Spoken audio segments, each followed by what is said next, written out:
하나님 말씀은 사도행전 12장 1절에서 10절 말씀입니다.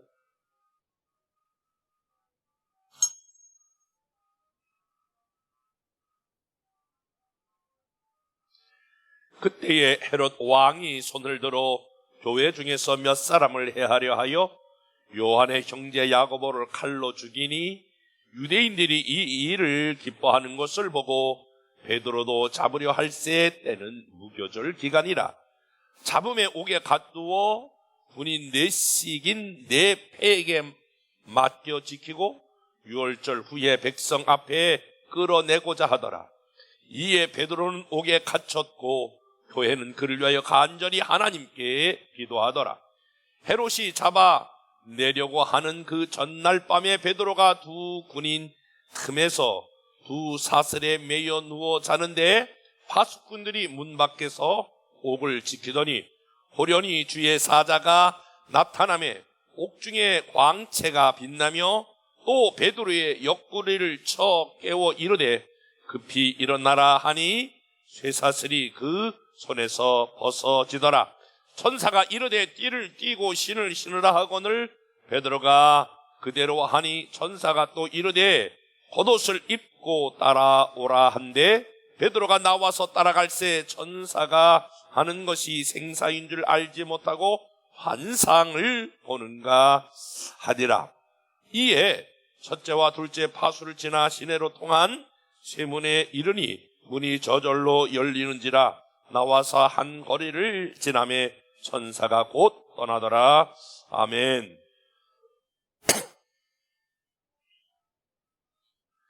비행기 한 대가 추락했는데요, 그 중에 유일하게 살아남았던 집사님 한 분이 저희 교회에 다니고 계셨어요. 그 집사님과 대화한 적이 있는데요, 제가 그 이야기를 쭉 들으면서 집사님 정말 하나님의 은혜입니다. 어떻게 그렇게 다 비행기가 추락해서 다 돌아가셨는데 어떻게 그렇게 혼자만 살아남을 수 있었습니까? 그랬더니 자기도 그렇게 느끼지만 이게 하나님의 은혜입니다 라고 말할 용기가 생기지 않는다라고 말해요. 그래서 아니 왜 그게 하나님의 은혜라고 말할 수 있는 용기가 아니냐 이렇게 질문했더니 그 집사님이 이렇게 대답을 해요. 목사님, 다른 분들은 다 그 자리에서 돌아가셨잖아요. 자신만 확 튕겨 나와가지고 이런 약간 늪 같은 데 빠져서 살았는데 다른 사람은 다 돌아가셨잖아요. 그래서 그게 하나님의 은혜라고 말하는 게 좀 마음이 어려워요. 사실 우리가 인생을 살아가면서 똑같은 상황이었는데 한 사람은 어떤 사람은 살아남고 어떤 사람은 죽음을 경험하는 경우가 있게 되는 것은 그렇게 아주 어려운 문제가 아니에요. 이제 코로나19가 950명의 확진자를 내면서 2.5단계가 되었잖아요. 코로나에 걸려도 어떤 사람은 동일하게 죽음을 경험하는 사자로, 어떤 사람은 코로나19 속에도 살아남는 그런 생자로 존재하고 있습니다. 우리가 이런 사회를 살아가면서 내일을 알 수 없는 이런 불확실성한 시대에 우리 모두가 살아가고 있습니다. 이때에 내일을 예측하기 어려운, 내일을 계획하기 어려운 이런 삶의 현실을 살아가고 있는 저와 여러분, 또 삶과 죽음이 그렇게 멀리 떨어져 있지 않는 이러한 삶을 살아가는 저와 여러분의 삶의 현장에서 과연 우리는 이때에 무엇을 어떻게 해야 할까라고 하는 것을 우리는 좀 생각해 보아야 되지 않을까요? 오늘 잘 아시는 대로 오늘 본문에 야고보와 베드로가 등장해요. 그런데 오늘 야고보, 베드로 모두 다 주님의 제자인데 야고보는 칼로 목을 베어 순교를 당하고 오늘 베드로는 옥에 갇혔지만 살아있는 생자와 사자로 이렇게 바뀌어지게 된다라고 하는 거예요. 이렇게 산자와 죽은 자로 운명이 바뀌어지는 그러한 일들을 바라보면서 코로나19 때에 어떤 사람은 그래도 승승장구하는 사람이 있는가 하면 어떤 사람은 이 코로나19 때에 여러 가지 사업도 직장도 삶도 이렇게 밑으로 고꾸라지는 것과 같은 그러한 갈림길에 놓여 있게 되지요. 그런데 우리가 중요한 것은 이때에 내일을 알 수 없는 나의 미래를 측정하기 어려운 이때에 우리가 취해야 될 태도가 무엇인가 라고 하는 것입니다. 오늘 저는 이 본문을 통해서 베드로가 옥에 갇혔을 때에 야고보는 목베어 죽임을 당하고 그때에 베드로와 교회가 어떻게 했는가라고 하는 것을 보면서 저와 우리들이 이 어려울 때에 미래를 알 수 없는 이 상황 가운데에 우리는 어떻게 해야 하는가라고 하는 것을 말씀을 통해서 같이 나누려고 합니다. 이때에 가장 중요한 것은 반복되는 메시지가 될 수 있겠습니다만은 첫 번째로는 이때야말로 함께 하나님께 기도해야 될 때입니다. 여러분 5절 말씀 이렇게 기록하고 있지요. 이에 베드로는 옥에 갇혔고 교회는 그를 위하여 간절히 하나님께 기도하더라. 한번 따라서 봅시다. 하나님께 기도하더라. 네, 집에서도 다 같이 한번 하나님께 기도하더라. 예, 하나님께 오늘 베드로와 그리고 그의 교회가 간절히 하나님께 기도했다라고 오늘 본문은 우리들에게 명시하고 있거든요. 우리가 이 기도라고 하는 것을 극단적으로 적용해서 야고보는 그러면 순교당할 때 기도하지 않았을까요? 아마 분명히 야고보도 예수님의 제자였던 야고보도 기도했을 거예요. 그런데 그는 순교자의 모습으로 살아남았고 베드로와 그리고 교회는 간절히 기도할 때에 그 위기 속에 건짐받았다라고 하는 말이에요. 스데반이 하나님 앞에 마지막 기도했기 때문에 돌로 이렇게 순교를 당하는 것에서 모면된 것이 아니라 오늘 스데반도 기도했지만 하나님 앞에 간구했겠지만 돌로 맞아 순교당하는 자리에 있었다라고 하는 거예요. 그러므로 기도한다라고 해서 모든 것들이 내가 원하는 대로 모든 것이 풀려지는 것만이 아닌 것을 우리는 여기서 보아야 하는 아주 중요한 관점에 와 있거든요. 기도한다고 모든 것이 만사오케이가 된다 그런 말이 아니에요. 그런데 한 가지 중요한 것은 우리가 기도할 때에 내 환경이 바뀌어지지 않지만 그 환경을 이겨나갈 만한 힘을 주시는 거예요. 여러분 스데반이 기도할 때에 그의 얼굴이 천사의 얼굴처럼 빛났다. 그리고 그가 눈을 열어 하나님 보좌 우편에 계신 주님을 보았다 라고 하면서 순교했거든요. 상황은 순교의 자리에서 벗어나지 않았지만 기도할 때에 스데반은 그 모든 어려움을 이겨나갈 수 있는 힘을 하나님이 주시지 않았을까요? 야고보도 어떻게 순교했을까? 분명히 그도 기도했겠지요. 그러나 기도하면서 순교를 제자로서 처음 순교의 열매를 맺는 거룩한 모습으로 그가 순교하지 않았을까요?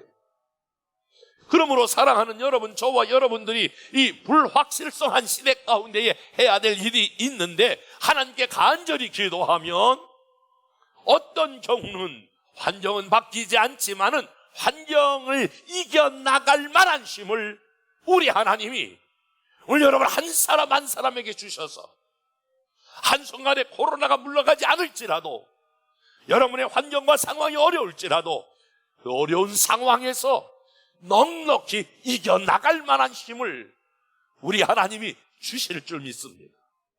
뿐만이 아니라 오늘 베드로와 교회가 간절히 기도했더니 놀라운 말씀이지요.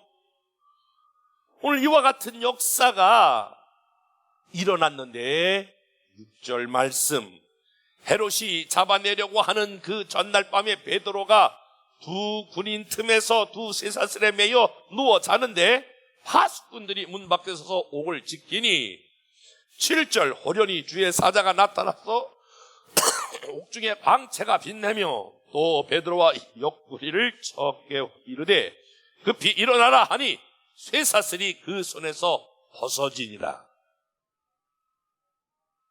여전히 지금도 하나님은 우리가 기도할 때에 여러분들을 얽어매고 있는 불안과 염려와 조조와 근심과 세상의 모든 얽어매는 것부터 기도할 때에 하나님이 쇠사슬이 벗어나게 되는 것처럼 저와 여러분의 삶에 여전히 얽어매고 있던 것들을 벗어나게 하시는 하나님인 줄로 믿습니다. 그러므로 저와 여러분이 이 불확실성한 이 시대에 해야 될 일은, 네, 목사님 하시는 얘기지 이렇게 생각하지 말고 하나님께 기도하는 저와 여러분 될 수 있기를 주님의 이름으로 축복합니다. 두 번째, 우리가 이 미래를 알 수 없는 불확실성한 시대 가운데 해야 될 것은 여전히 하나님을 신뢰해야 합니다. 신뢰라고 하는 말을 다른 말로 말하면 하나님을 믿어야 한다라고 하는 말씀이에요. 베드로는 죽음의 위기 앞에서도 하나님을 굳건하게 믿는 믿음이 있었습니다. 다시 말하면 명목적인 믿음이 아니에요. 청이상학적인 믿음이 아니에요. 그냥 믿음이라고 외쳐지는 그런 하나의 습관적이고도 관념적인 믿음이 아니에요. 살아있는 믿음. 지금이야말로 살아있는 믿음이 필요할 때가 아닌가요? 지금이야말로 이 불확실한 이 시대 가운데에 하나님의 살아계심이 경험되어야 될 그런 믿음이 저는 필요할 때라고 생각이 되어집니다. 아니, 베드로가 어떻게 하나님 앞에서 그런 믿음이 있었다라고 하는 것을 어떻게 증명할 수 있을까요? 다시 한번 여러분 6절 말씀을 보실까요? 헤롯이 잡아내려고 하는 그 전날 밤에 베드로가 두 군인 틈에서 두 쇠슬에 매여 누워 자는데, 여기 누워 잤다 라고 하는 표현, 지금 내리면 사형이 집행될 수도 있는 그런 상황이거든요.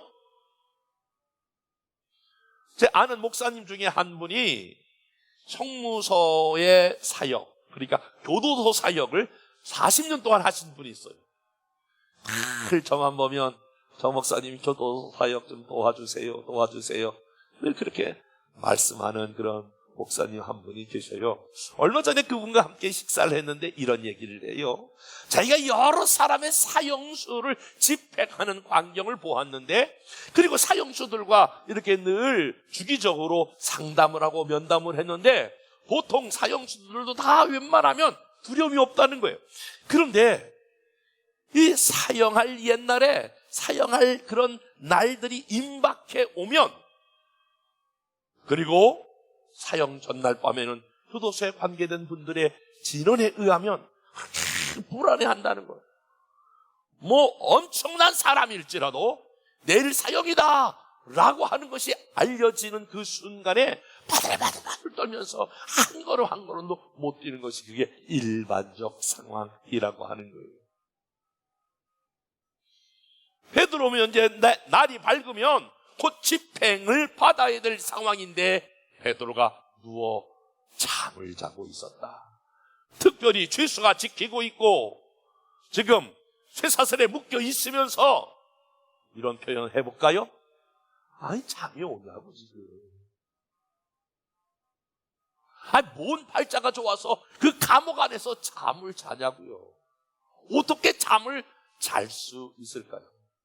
얘라 모르겠다, 잠이나 자버려야 되겠다, 그렇게 해서 잔 거일까요? 베드로는 굉장히 감정적으로 보면 감정이 다야무쌍한 그런 감정을 갖고 있는 그런 베드로가 에라 모르겠다, 잠이나 자라, 뭐 이렇게 해서 잠이 든 것 같지는 않아요. 아마 베드로 전서에 나타난 모든 말씀으로 보면 베드로에게 이러한 마음이 생기지 않았을까요? 내 모든 앞날, 특별히 나의 생에 살고 죽는 거 다 하나님께 맡겼어. 이 말씀 한번 조금 더 여러분들이 확인하기 위해서 한번 찾아볼게요. 베드로전서 5장 7절. 다 같이 혹시 여러분이 화면을 보실 수 있을지 모르겠는데 다 같이 말씀을 읽어볼게요. 베드로전서 5장 7절. 너희 염려를 다 주께 맡겨버려라. 이는 저가 너희를 돌보심이라. 이런 말씀들로 쭉 가는 걸 보면 베드로는 지금 이 상황을 하나님께 맡기고 있다라고 하는 것이 여러분 느껴지지 않습니까? 베드로는 내가 사는 것도 죽는 것도 모든 것이 다 하나님의 손에 있다 이렇게 믿었기에, 하나님을 정말로 신뢰했기에 베드로는 그 상황에 대해서 두려움 없이 가장 위기 상황에서도 가장 초연하게 잠을 잘 수 있었던 것입니다. 베드로전서 5장 7절부터 8절 다시 한번 이렇게 말씀을 보겠습니다. 시작. 너희 염려를 다 주께 맡겨버려라. 이는 주가 너희를 돌보심이라. 근신하라, 깨어라. 너희 대적 마귀가 우는 사자와 같이 두루다니며 삼키리 찬을 찾나니. 그러면서 9절 말씀은 이렇게 또 이어지거든요. 너희는 믿음을 굳건하게 하여 그를 대적하라. 이는 세상에 있는 너희의 형제들도 동일한 고난을 당한 줄을 알미니라. 자, 여러분 보세요. 만약에 이 불확실성한 시대 가운데에 저와 여러분들이 두려워한다면, 저와 여러분들이 미래에 대한 염려로 가득 차 있다면, 그때부터 오늘 뭐라고요? 우는 사자가, 마귀가 우는 사자같이 덤벼들어 우리를 무너뜨리고 우리를 쓰러뜨릴 수 있다라고 하는 거예요. 그러므로 9절, 믿음을 굳건하게 하라. 사랑하는 여러분, 주님이 여러분 안에 계십니다. 그리고 여러분과 함께 계십니다. 그리고 어떤 상황에든지 여러분을 홀로 두지 않으실 것입니다. 그리고 여러분과 영원까지, 주님 나라 갈 때까지 주님이 그와 함께 계심을 믿으셔야 합니다. 그리고 저와 여러분의 크고 작은 많은 문제를 다 같이 한번 따라서 해봅시다. 집에서도 다 같이 어느 곳에 있든지 한번 따라서 해봅시다. 주님께 맡겨버려라. 금방 근심이 찾아온다고요? 염려가 찾아온다고요? 이렇게 기도. 주님께 맡깁니다. 우리나라 사람들은요, 우리나라 사람들의 신앙은 대단히 좀 독특해요. 제가 늘 이렇게 보면 주님께 맡긴다고 그래요. 주님께 맡기지만 또 맡기지 못하고 또 염려하고 또 염려하고 그래요. 그 전에 제가 한번 이런 생각이 나는데, 이게 지금 소주권이거든요. 소주권이 있다면 주님 앞에 이것저것 다 이렇게 문제를 가지고 와요. 주님의 문제, 저 자식의 문제, 가족의 문제 이렇게 해가지고 못 따려와가지고 이렇게 주님 무거운 짐을 나 홀로 지고 견디다 못해 주여 이거 가지고 왔어요. 우리 자식 새끼 때문에 너무 힘들어. 건강 때문에 힘들어. 우리 미래 때문에 힘들어. 주님 맡깁니다. 그리고 나에게 맡깁니다. 기도할 땐 그리고 다시 기도 끝나면 다시 이구가 가요. 무거운 짐을 나 홀로 지고. 그런데 오늘 본문은 뭐라고 말씀하고 있냐면, 다 같이 한번 주님께 맡겨버려라. 그러므로 사랑하는 여러분, 저와 여러분이 어떤 문제가 있는지 저는 잘 알지 못하지만 우리 주님은 아시는데, 그것 가지고 여러분 염려하지 말고 주님께 맡기셔야 돼요. 다시 한번 집에서도 주님께 맡기시길 바랍니다. 또 염려가 되면 또 주님께 맡기세요. 주님, 내 자녀 문제 아직도 내가 해결하지 못했어요. 내 재정 문제 해결하지 못했어요. 이 주님께 또 맡깁니다. 또 맡겨버려라. 던져버려라. 이렇게 자꾸 맡기는 거예요. 그러면 하나님께서 저와 여러분들을 돌보시게 되는 줄로 믿습니다. 그리고 너희만 고난당한다고 생각하지 말고 8절 말씀, 여러분 쭉 오늘 베드로전서 5장 9절 말씀에 보니까 너희는 믿음을 굳건하게 하여 그를 대적하라. 이는 세상에 있는 너희의 형제들도 동일한 고난을 당한 줄을 알미니라. 세상에 있는 형제들도 고난을 당한다라고 하는 말은 무슨 말이에요?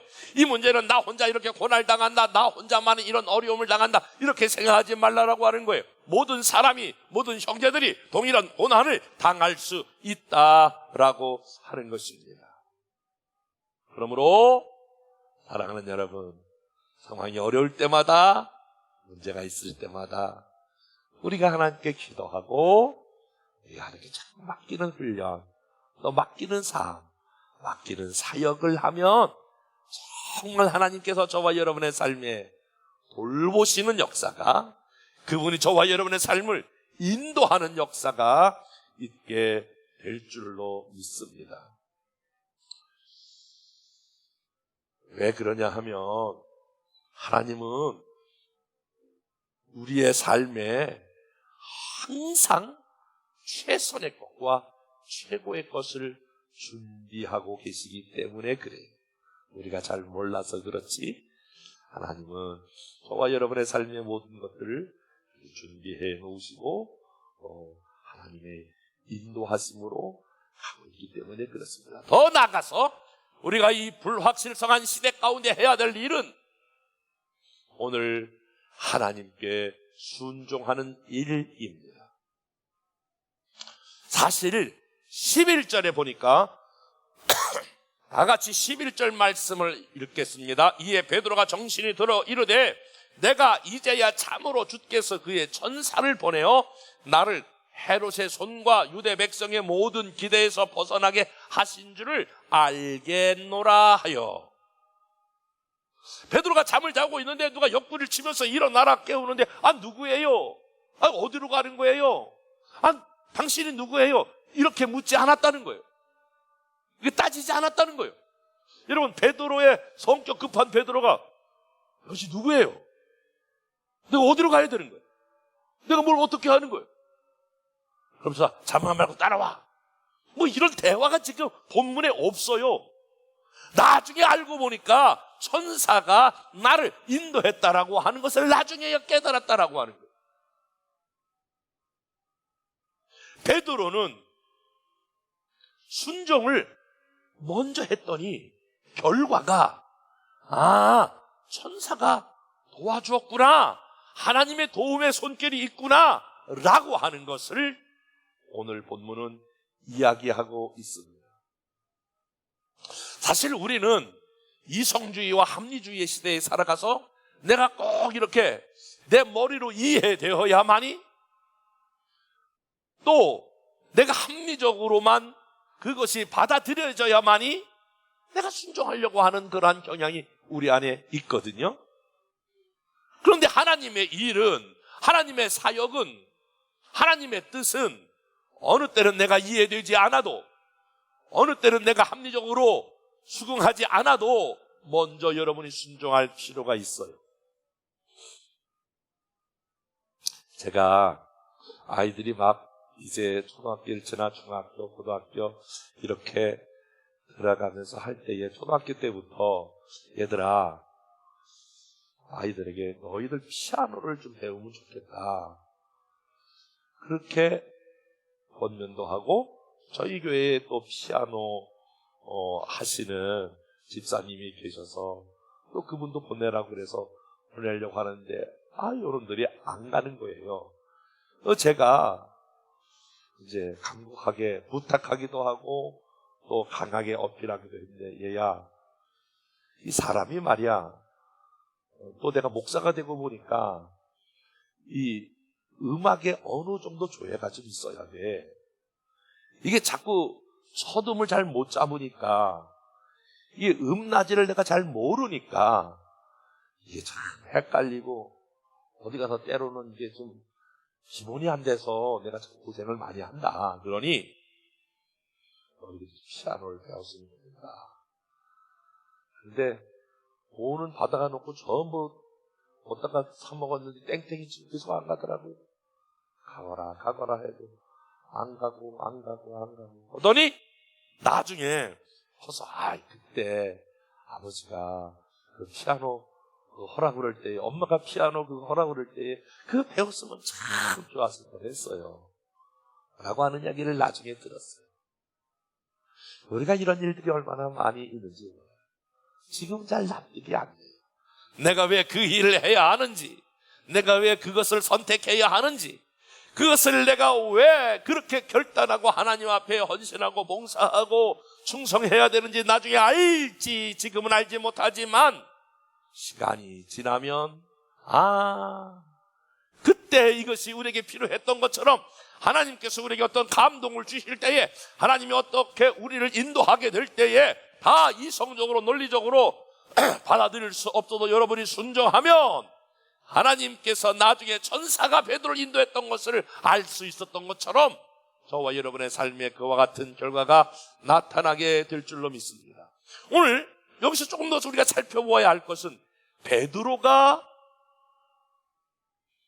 감옥에 갇혔는데 교회는 그를 위해 간절히 기도했다. 여러분, 오늘 이 말씀을 꼭 찾아보셔야 되는데 5절 말씀입니다. 5절 다 같이 한번 읽어보겠습니다. 시작. 이에 베드로는 옥에 갇혔고 교회는 그를 위하여 간절히 하나님께 기도하더라. 이에 베드로는 옥에 갇혔고 교회는 간절히 하나님께 기도하더라. 여러분, 굉장히 양면적인 게 있는 거죠. 이 말씀 한 절이 우리 교회의 카톡방이라든지 우리 교회의 중보기도실에 했던 중보기도를 일으켰던 중요한 말씀이었어요. 어느 날 제가 이 말씀을 읽고 이 말씀을 묵상하다가 이 말씀이 저에게 큰 도전이 왔어요. 베드로는 감옥에 갇혔고 교회는 베드로를 위하여 간절히 하나님께 기도하더라. 어려운 일 당할 때에, 힘든 일 당할 때에 간절히 기도하는 사람이 필요하겠구나. 그랬더니 기적이 일어났구나 라고 하는 것을 경험하게 됐어요. 그래서 지금 많은 분들이 281명의 중보기도 카톡방에서도 한 사람이 어렵다고 그러면 많은 분들이 함께 기도하는 이와 같은 아름다운 모습이 교회 안에 있지 않습니까? 저는 중보기도 내용을 올리기도 하고 그 내용들을 찬찬히 읽어볼 때가 참 많습니다. 특별히 제가 집회하게 될 때에 중보기도 올리면 그때 올렸던 많은 글들이 저의 이런 부흥의 사역에 엄청난 에너지가 되고 그 모든 결과가 저는 중보기도 사역자들의 그런 기도의 응답이라고 믿고 있는 사람 중에 하나예요. 그래서 크고 작은 일들마다 기도 제목을 올리는데 두 가지가 이렇게 드러나. 어떤 사람의 기도 제목을 올렸을 때에 사람들은 대체적으로 미안해요, 죄송해요, 이런 얘기 잘 안 했는데 어떤 분이 그래요. 요즘 왜 미안해, 죄송해, 목사님 잘 안 해요. 오래간만에 해보는 거예요. 미안해, 죄송해. 제가 죄송하다 그러면 진짜 죄송한 거예요. 어떤 분은 기도 제목을 올리면 어쩔 수 없이 그냥 아멘, 아멘, 그냥 아멘 이렇게 다는 사람들이 있어요. 좀 죄송하지만 제 입장으로 봤을 때는 약간 성의 없는 건 아니고 그냥 간단하게 이렇게 올리는 경우를 보게 돼요. 어떤 분의 기도 제목을 올리면 많은 분들이 기도 답글을 다는데 그 답글을 하나하나 읽으면서도 굉장한 감동이 되는 경우가 있어요. 저는 그 답글을 다는 사람들을 뭐라고 그러려고 그러는 게 아니에요. 오히려 그 기도 제목을 올린 사람이 그동안 교회 안에서 관계를 어떻게 했는지, 그 사람은 다른 사람이 어렵고 힘들 때에 어떻게 반응했는지, 그리고 교회 안에서 그 사람은 어떤 존재인지, 공동체 안에서 그 사람은 어떤 사람으로 평가되고 있는지를 보게 되는 거예요. 우리가 지난주에도 제가 동일한 말씀을 드렸습니다만, 전도서 4장 10절 말씀에 보니까 혹시 그들이 넘어지면 하나가 그 동물을 붙들어 일으키려거니와 홀로 있어 넘어지고 붙들어 일으킬 자가 없는 자에게는 화가 있으리라. 다시 말합니다. 여러분이 속해 있는 공동체를 너무 쉽게 생각하시면 안 돼요. 나 혼자 신앙생활 잘하지, 그렇게만 여러분 생각하신다면 굉장한 위기예요. 여러분, 대사도 베드로도 지금 주님의 수제자도 지금 어려운 일을 당하고 있잖아요. 수제자도 지금 감옥에 가 있잖아요. 이 말이 주는 시사성이 뭘까요? 어떤 사람도 고난과 어려움에 피해갈 수 없다라고 하는 것을 우리에게 보여주고 있는 내용이 아닐까요? 그러나 교회가 함께 그를 위하여 간절히 기도하니 하나님께서 그에게 기적을 베푸시고 능력을 베푸셨던 것처럼, 여러분, 이 어려울 때 누가 언제 어느 때 어떤 어려움을 당할지 알지 못하는 이 불확실성한 이 시대 가운데에서는 나를 위해 기도해 주어야 될 사람들이 필요하지 않겠느냐, 그런 말이에요. 어떤 분들은 자기 자신에 대해서 이렇게 기도 제목을 이야기하는 것에 대해서 마음이 어려운 분이 있어요. 이런 기도 제목을 해야 되나, 그럴 분이 있는데, 아니에요, 여러분. 조금 더 한번 껍질을 깨시고 나 자신에 대한 이런 유형적인 것을 좀 벗어버리면 훨씬 더 저와 여러분의 삶에 자유함이 있어요. 연약함 그대로. 저는 이게 비대면 시대에 여러분의 어려움을 혼자, 나는 외로워요, 나는 힘들어요, 나는 내 사정 아무도 알아주는 사람이 없어요, 그리고 눈물 짓지 말고, 대사도 베드로도 옥에 갇혔을 때에 교회가 그를 위해 간절히 기도하여 하나님의 기적을 일으켰던 것처럼, 이 코로나19 시대에 여러분 홀로 눈물 짓지 말고 셀 안에서 기도 제목을 나눠보시면 어떨까요? 슈퍼셀 안에서 여러분 조금 더 기도 제목을, 옷을 벗으시고 껍질을 깨뜨리시고, 내 이런 점이 좀 어려워요, 그러면서 여러분의 셀 안에 기도가 조금 더 활발하게 일어나기를 주님의 이름으로 축원합니다. 교회 안에서도 여러분 그냥 아멘으로만 댓글만 달지 말고, 어떤 기도 제목이 올라왔을 때에 여러분들로 정성을 다해 한마디 두마디 주님 앞에 기도하는 마음으로 기도 올려보시지요. 저는 281명의 우리의 기도팀들이 있는데, 이 시간을 빌어서 여러분들에게 권면하고 여러분들에게 부탁드리는 것은 조금 더 이 중보 기도가 활성화되어서 조금 더 많은 분들이 함께 참여하고 조금 더 많은 분들이 일에 반응하시면 더 큰 힘과 더 큰 위대한 능력이 우리 가운데에 나는 나타날 것이라고 믿습니다. 사랑하는 여러분, 다시 비대면으로 전환돼서 오늘 예배를 설교를 하고 있는 저도 마음이 착잡합니다. 또 여러분들 언제 볼지, 언제 예배 가운데 하나님의 은혜를 나눌지, 홍진 예배당 안에서 이렇게 예배 드리는 것이 저 자신에게도 쉽지 않습니다. 여러분, 부탁드리는 것은 저를 위해서도 여러분이 기도해 주시기를 부탁드립니다.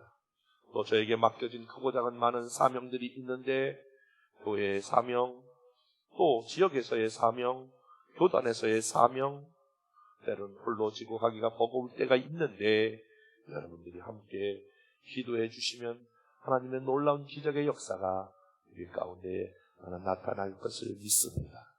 미래를 알 수 없는 불확실한 시대에 저와 여러분들이 해야 할 일은 함께 하나님께 기도하는 일이요, 우리의 모든 것을 순간순간 맡기고 그분 앞에 순종하여 나가면 오늘 베드로가 놀라운 기적을 경험했던 것처럼 또다시 저와 여러분의 삶에 놀라운 기적이 경험되게 될 줄로 믿습니다. 은혜와 사랑이 많으신 하나님,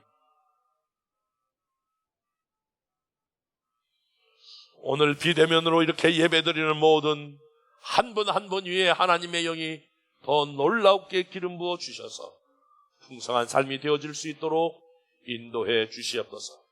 내일을 알 수 없는 불확실한 그러한 삶이 우리에게 찾아오게 될 때에, 이때에 기도하여 상황을 이겨나갈 수 있는 힘을 주시든지 상황이 바뀌든지 이 두 가지가 우리 안에 찾아오게 될 터인데, 어떤 것 하나라도 모든 것들이 하나님께 주어지는 것을 믿음으로 취하게 하여 주시옵소서.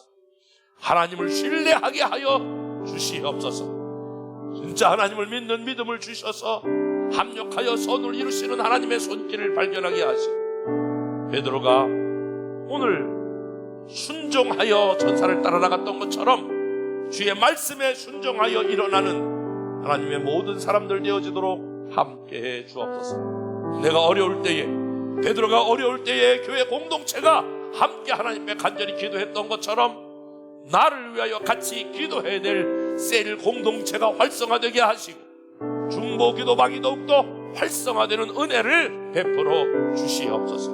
축복하며 예수님 이름으로 기도했사옵나이다. 아멘. 지금은 우리 주 예수 그리스도의 은혜와 하나님 아버지의 사랑하심과 성령님 감화감동 인도 교통하신 역사가 우리의 삶이 불확실해질 때에 하나님께 기도하고 그 하나님을 신뢰하고 그 하나님께 순종하여 나가기를 원하는 하나님의 모든 자녀들 위에 이제부터 영원토록 항상 함께 하시기를 간절히 축원하옵나이다.